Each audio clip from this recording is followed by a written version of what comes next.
আজকে সোমবার, সবাইকে শুভ জন্মাষ্টমী। এখন বিকেল প্রায় 5টা বাজতে যায়। আমরা দেখো রেডি হয়ে গেছি। রেডি হয়ে আমরা যাচ্ছি। আজকে আমাদের কিছু স্কুলের স্টুডেন্টসরা মিলে একটা প্রতিবাদ মিছিলের আয়োজন করেছে, সেখানেই যাচ্ছি। তো চলো গিয়ে আমরা নাকতলা টু গড়িয়া পর্যন্ত একটা র্যালি করব, সেখান থেকে আবার রিটার্ন নাকতলা টু গড়িয়া। চলো বেরিয়ে পড়েছি।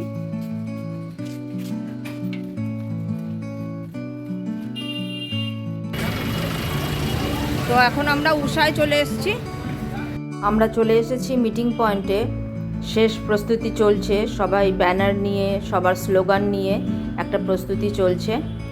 কিভাবে কি বলবে, কোথা থেকে আমরা যাব, কি সাবধানতা অবলম্বন করব, এক্সেট্রা এক্সেট্রা। তো জ্যাসলিনকে একদম ফ্রন্টে দাঁড় করানো হয়েছে। বাচ্চাদের মধ্যে ওই আছে শুধুমাত্র, আর কেউ নেই।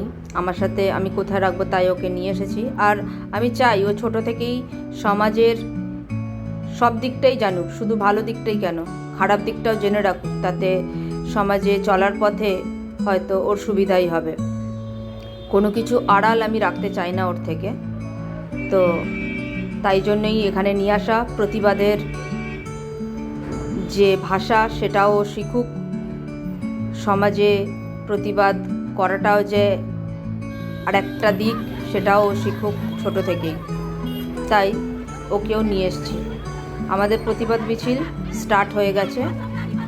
সবার আগে জ্যাসলিন একটা ব্যানার নিয়ে যাচ্ছে, সাথে আমরাও।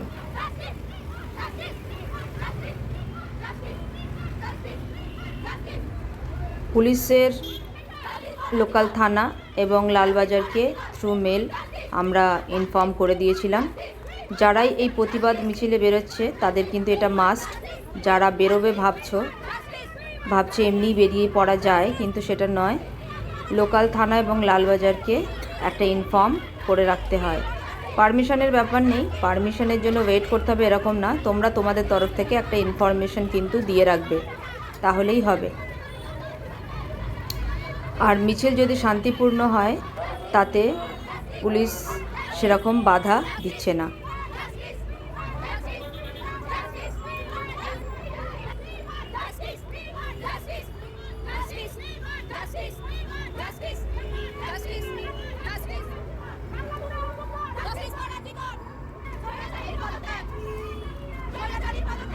আমরা নাকতলা থেকে গড়িয়া পর্যন্ত এই মিছিল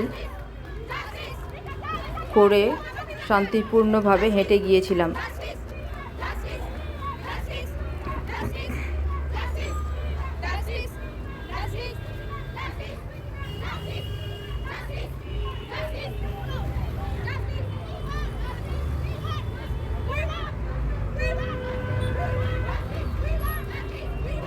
রাস্তায় অনেকেই আমাদের সাথে জয়েন হয়েছিলেন যারা আমাদের দলের অংশ নয়, তাও তারা রাস্তায় কিন্তু দাঁড়িয়ে গিয়ে আমাদের এই মিছিলে পা মিলিয়েছিলেন। তার মধ্যে ছিল মহিলা, তার মধ্যে ছিলেন পুরুষ, উভয়ই।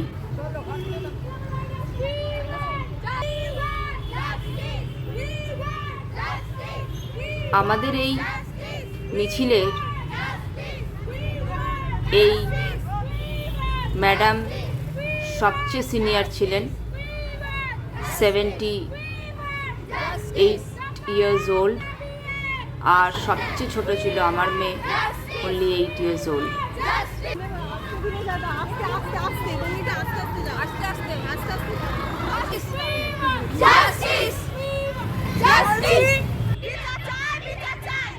গড়িয়ার মোড়টাতে আমরা পৌঁছে গেছি। সেখানে আমরা গোল করে দাঁড়িয়ে একটা জমায়েত করেছিলাম এবং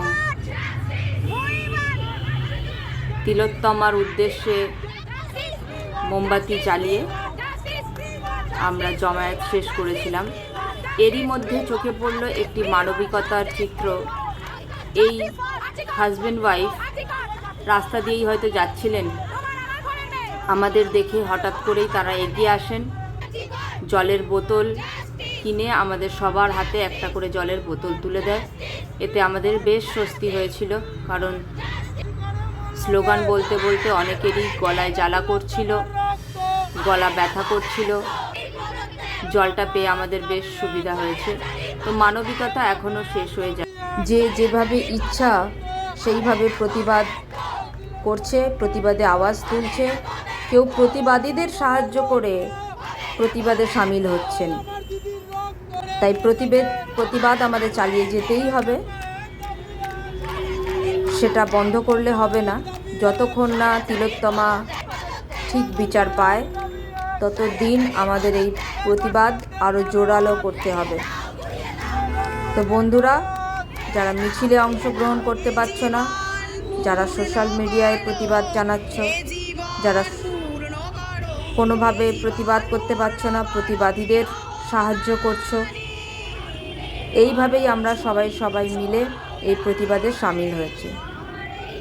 অবশেষে আমাদের শেষ হয়েছে, আমরা বাড়ির দিকে রওনা হয়েছি।